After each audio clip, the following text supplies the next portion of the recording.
Greetings, Bill here. It is a week later from my last video, even though I'll probably get those uploaded all on the same day. It's October 1st, 2022, and I'm going to talk on part 2 of ancient straight razor honing, in which I referenced this is the English interpretation of the ancient document that kind of serves as a guide for some of the methodology that we use here. Now, on that video, I think I had said that this was like 1860. I think it's actually like late 1840s or something like that, where the date was on that.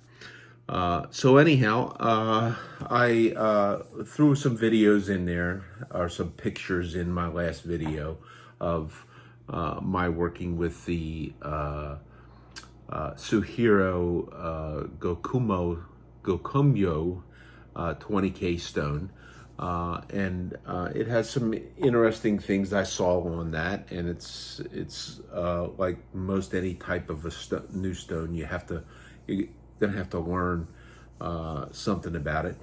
It was less painful to shape than an Arkansas stone, but it was much harder than other synthetic stones that I've used. And I do like this. I've used this, and you can see that there's a buildup of some swarf on there. That's why they make the rubbing stone, which I did shape to go onto that. And I had some other thoughts and some other developments that kind of came along this week.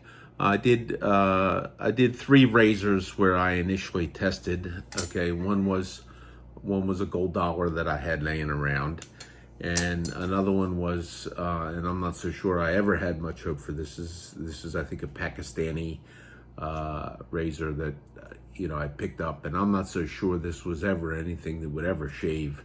And I could talk, but it taught me a little bit of something about the stones, and I'll talk a little bit about this. And then the other razor was a small 4/8, and I guess it's like a trim type razor that I picked this up like at an antique store. It seemed to be one of the few razors that wasn't like all rusted out, at least from their selection. And I did some work on this. The initial work that I did, I found that on the Suhiro stone, I had to press down a little bit harder than I thought I would to get the results. But the interesting thing was in the magnification that I use, I could see that there was a much clearer smoothness was developed. But one thing was a goal that I wanted to try and eliminate some of the progression of strops, and I'm not so sure that I can't do that, okay? But I wanted to eliminate the Dovo red, green, and black, or the Herald. I think Herald makes those. Herald, the strop company, makes those, and I wanted to eliminate those and just have fewer steps in that particular end of the process. But I mean, it's okay, but it still does not, in terms of my test, which is the little test where I see how well I cut into a packing peanut. Anyhow, the additional developments, okay, somewhere along the week, I had, and this initiated some stuff. I had a casualty. Okay, I dropped my stone and I broke apparently these are glued and there's a little bit of space, and it popped off this corner. Now, the option was, well, I could just get some epoxy and glue it back on, but I am not going to use that corner ever.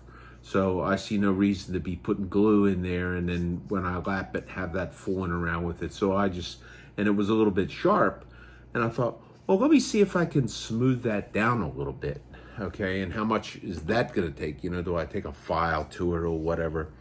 And I was surprised it educated me, because I had alluded to John JPO from Norway, who had shaped based on a method that he uses, where he takes a flexible diamond plate, and he said he convexed an arc in a couple hours. Okay, this took me 6 hours, and anybody who does the convexing of the particular harder stones, okay, one thing I've noticed here, and I may need to touch this up, is that even though you can draw the pencil lines on there and you can work this till the pencil lines are all gone, you probably need to go a little bit further, because I can see, after having used this, I can look down here and I can see there's like a polish around here, and then there's this little area where where it doesn't burnish out, so there's a little bit more material. But when you go through and you're cutting all of this down, that's a tremendous amount of work. But this will need a little bit more work. And what I did was I took my diamond lapping plate, and yes, I did try to, for those of you that are dedicated to flat gear being a requirement, okay, I did try it. It was the first thing I did, because that's what you were supposed to do. Okay, I found that this was, I forget what the grit on this was. It was like the recommended grit that they got, and I thought, these things are new, and on nano stones, it puts deep scratches in there. It takes a long time to work those out. Okay, now I was pleasantly surprised at how easy that this plate rubbing on the areas underwater could take these sharp edges off there and round them off, which gave me some further thoughts as to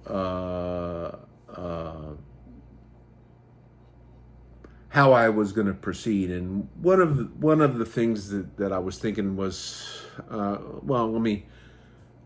got a bunch of things that I want to talk about. Okay, and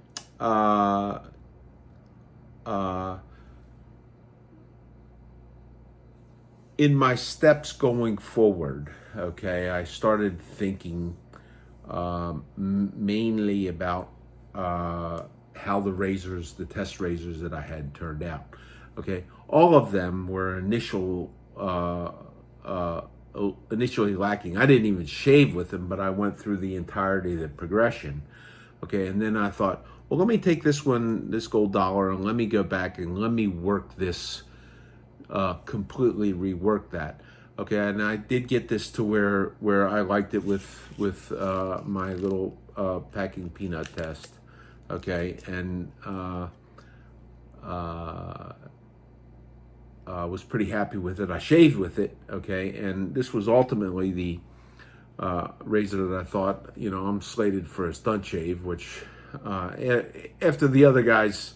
Oh, by the way, Shaving Cadre is the forum that I hang out at, and on our Zoom calls we've been doing stunt shaves and recording them, and I'm up. Okay, and my plan was, okay, I shave with this. This is okay. I'll use this because because I've been recovering my health with keto dieting, and I have bacon grease around here. I figured, well, I'll use bacon grease. Well, I don't know what else to use. I mean, the guys will probably come up with some pretty exotic stuff if they, like they did for the other people. But it's going to be really, really hard to beat the guys that have already done their stunt shaves. I mean, the guys were just terrific. I mean, KJ eating two of those chip challenges, eating them and the hot peppers and stuff. I have no idea. And then the shave, he has not shaved with a shavette, an artist club shavette in a long time. How he lived through that, I have no idea. But really, really great, and everybody was entertaining. It's like, man, I got a really, really tall order to follow. So that was my original plan for this because I could not find this. Okay, and this is my popsicle stick razor. Okay, this has one shave on it. I had recorded this and I put the video up on there, and I thought, well, I'll do, maybe I'll do a stud shave with that. And I did find it, so this will probably get the call, and we'll save this nearby as a backup, so that way I don't have so much to clean. And I caught Nurse Dave's video the other day, and he did say he said the dogs are gonna love me, and I do have a dog here, and it's like, okay, yeah. I'm gonna have bacon grease on. He is gonna love me, but I am gonna shower before I go to bed. So the other thing, this was a total failure. No matter what I did, no matter what stone, it's the same thing that I had originally with this. It's just really, really a crappy steel. So if I honed it so I was not tough and I was general, and I got it to where it was, then to work it to where I actually got it to an edge that was being able to cut, you could see in the magnification, there were faulty weak spots in the steel that you could kind of see them come out, and you could look and you could see, and it would literally just, a couple more strokes, it would literally just crumble into a very small microchip. So I don't know that there's ever going to be any hope for this, and it's clear to understand why those people that hone razors for money won't take razors that are typically made there. I don't know if they're supposed to shave. I don't really know. But the other thing that was interesting was, I had talked about going through the curvatures, where this was my first curvature. Okay, where you're creating a compound bevel. Okay, ultimately this is geometrically, if you do a straight line from where the hone guide or the spine is, you would have this triangle here, and theoretically, in a perfect world, this is a pyramid or a prismatic triangle that is straight all the way, and that's what some of the more modern 21st century thoughts are built around, and the prevalent idea is that razors should be made in that type of perfection. But for hundreds of years they have not been. And so the honing that we're doing with a convex is we're trying to concave this a little bit, cut a little bit more out of here, and then down in this area right here, rather than, you may not ever really totally, although I think you can get to the apex every bit as acute as, but it takes here, it doesn't take much distance on the triangular prismatic razor it doesn't take much before your actual edge is much broader, okay, than what it is here, because this is superbly thinner, and it is described in the ancient grinder's handbook in that exact method. But what I found was, on the radius I'm using here, this is theoretically a 6-foot wheel. This is theoretically a 24-foot wheel. Is that going back and forth? Okay, it works fine on the 6/8, works okay on the 5/8, works great on the 7/8. But what I found, and I had done a number of 4/8 razors, is that is that the distance as I'm going around and I'm trying to use the stones and work to get into this area right here behind the edge, okay, that the curve, this curve and the longer curve, okay, they're too close together, and with my magnification, it was very, very few strokes where I would see actually where I would be jumping back and forth from one stone to the next. And I thought, well, maybe what I need to do is kind of get into another curvature, which is tighter. And I did happen to look, and Jared has of the pristine plates that are on spec. He may have a dozen or so left. On his website, he says he's not ordering anymore, and that made me thinking a little bit more after doing this. Okay, that got me thinking a little bit, revisiting it. And I did also notice that he had some plates that he rejected because the curvature like this was a much shorter radius, which would create an even more curve. Well, I bought one of those plates because I want to try and shape some stones into that, and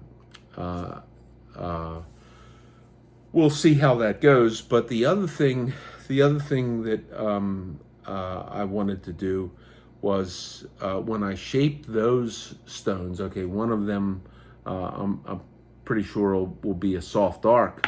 Okay, I want to try and make it quicker because John JPO said he could shape an arc in a couple of hours on a diamond plate. So is there a way that manually I can kind of get the bulk of the material off with this, which cuts very, very well? Okay, can I get that material off and then do a final finish on the sandpaper on the Jared plate or the defective plate that'll have a greater curvature?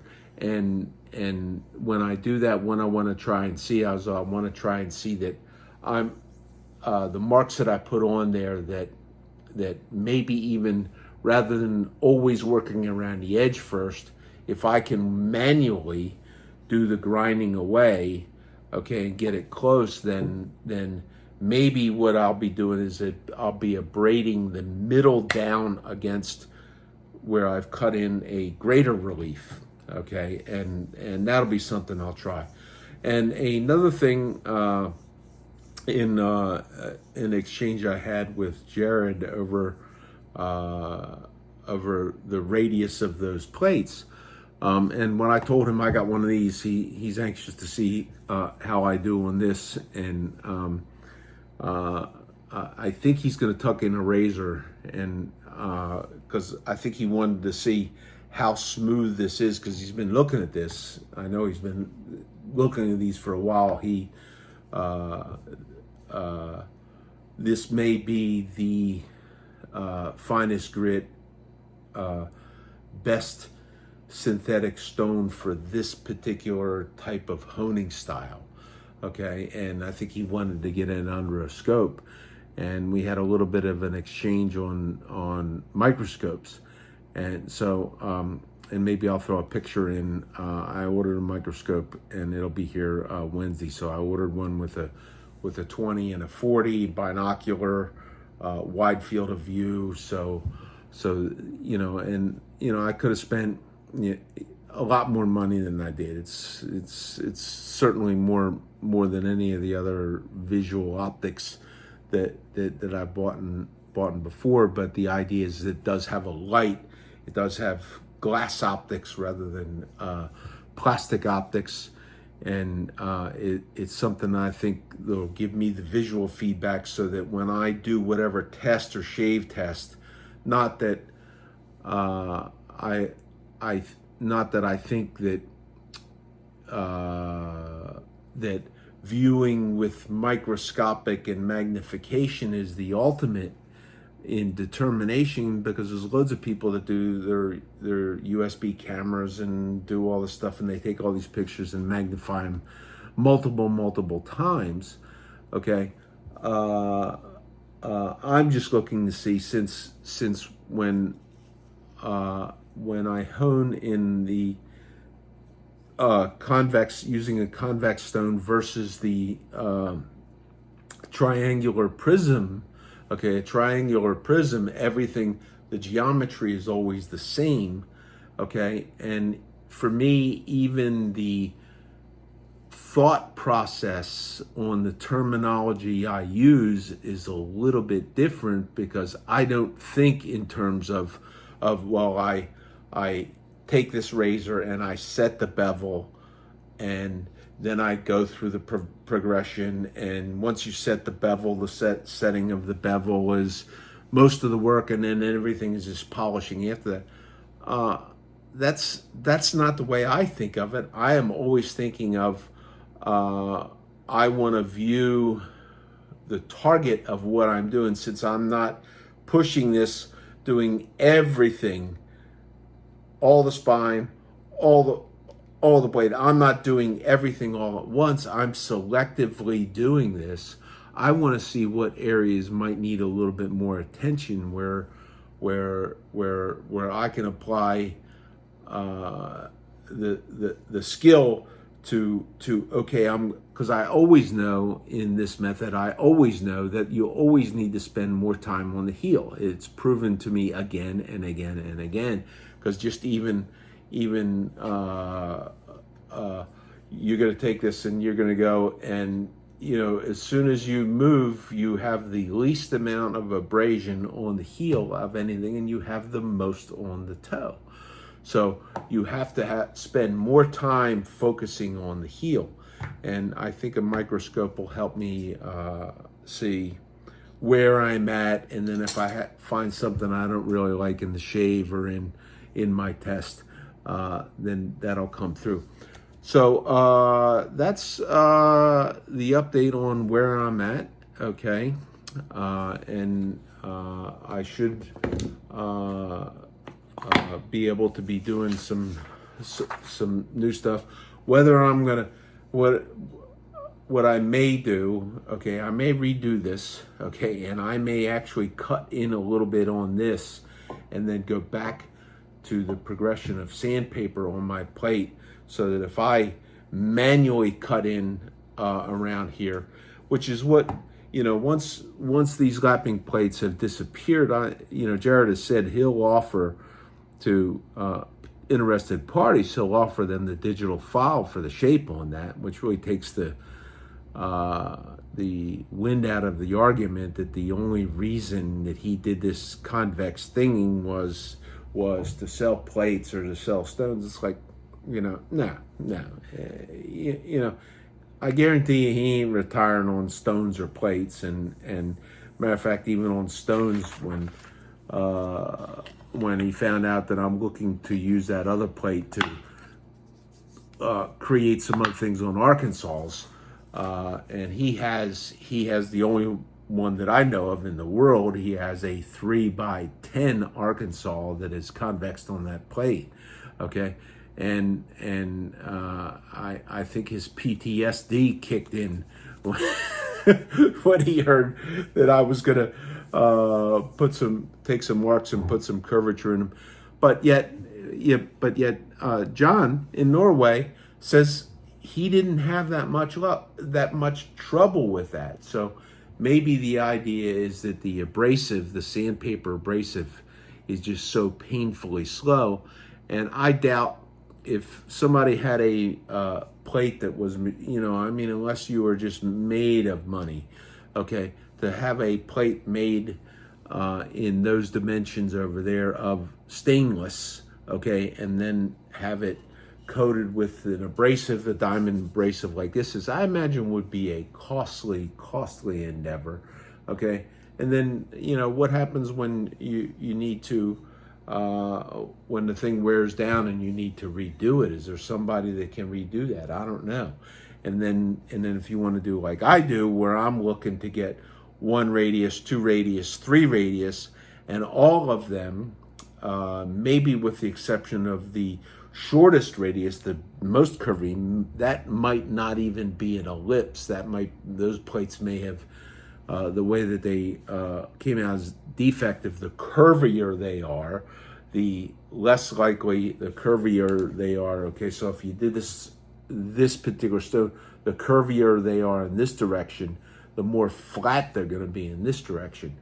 And it's even more exaggerating than this is, whereas this is more curvy here, less curvy here. Those other ones may be almost flat in the 11-inch dimension on that plate. So that's where I am. For those of you on the cadre and signed up for the Zoom call, hope to see you all Sunday. Our fearless leader decided to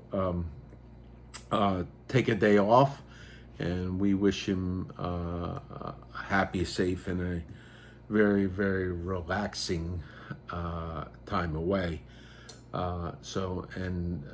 Probably I'll save this razor here to be the first one that I work on where I have multiple curves of stones, and that's where we are. And this method, should you care to try it, I'm going to give this disclaimer. I do this, and I love what Long Haul Tanker says about his shaving. It's a hobby for him. He does it for fun. He loves what he does, and that's exactly what I'm doing. I'm not saying that anybody else has got to do this, okay, or anybody else has got any method that they use that takes their stuff and makes them happy. I'm happy for you, okay? But what I think the disclaimer is, okay, if you are of the mindset, okay, that you need to protect newbies from guys like me, I really think your swollen ego has gotten the better of you, because nobody is, considering that you can buy shavette type straight razors that really shave so well and so perfectly emulate true straights. I don't know why anybody would do this other than for just the love of it. But the one place on the face of the earth, the Shaving Cadre, that's www.theshavingcadre.com. It is the one place, okay, where the masters of the beatdown don't really hang out. They kind of like the other places where if you talk about this, and even guys as nice and as educated and well versed on honing topics and his work and hobbiness, there's places where they even go after him, and it's like he's one of the nicest guys on the face of the earth, and I just don't get it. Okay, but the cadre has welcomed me. They let me talk about this kind of stuff.